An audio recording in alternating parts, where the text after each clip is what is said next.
নির্বাচন হয়েছিল, সেই নির্বাচনে বিএনপি সংগ্রামের সাথে বাংলাদেশের সরকার গঠন করেছিল। তখন আমাদের প্রিয় দেশনেত্রী বেগম খালেদা জিয়া বাংলাদেশের প্রধানমন্ত্রী হয়েছিল।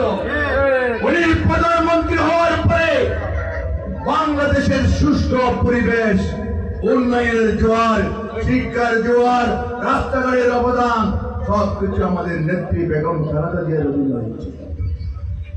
এখানে তৎকালীন প্রধান যোগাযোগ মন্ত্রী ছিলেন সাবেক বিএনপি নেতা কর্নেল সেন। এখানে যা উন্নয়ন হয়েছে সবগুলি দাবিদার হচ্ছে বিএনপি এবং বেগম খালেদা জিয়া, অন্য কেউ নয়।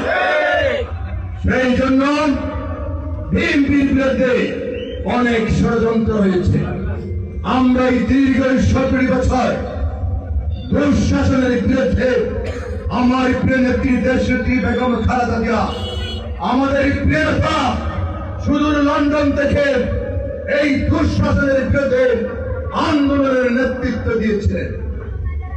এই নেতৃত্ব দিতে গিয়ে আমাদের প্রিয় নেত্রী দেশনেত্রী বেগম খালেদা জিয়াকে তুচ্ছ একটা মিথ্যা বানোয়ার ভিত্তিহীন মামলা দিয়ে সাজা দিয়ে বন্দী করে রেখেছিল।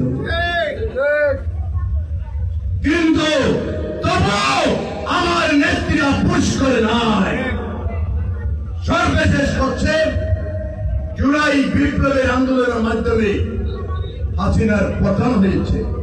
এই জুলাই যুদ্ধের নেতৃত্ব দিয়েছিলেন আমাদের প্রিয়তা তারেক রহমান।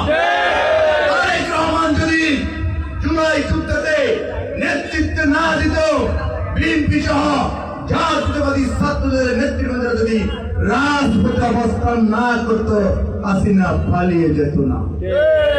সেই জন্য এখন হচ্ছে নির্বাচন। এখন আমাদের নির্বাচনের কথা বলতে হবে। আমরা 17 বছর বাংলাদেশে কোন নির্বাচন হয় নাই। 2014 সালে নির্বাচন, বিজাপুরের নির্বাচন, 2018 সালে নির্বাচন দিনের পর রাত্রে, 2024 সালে নির্বাচন তারা মানে আমি নদীর মতো তারাই তারা এখানে করছেন নজরুল সাহেব, এটা তারাই তারা নির্বাচন। এই অবৈধ নির্বাচনের বিরুদ্ধে আমাদের প্রিয়তা তারেক রহমানের নেতৃত্বে আমরা আন্দোলন সংগ্রাম করেছি।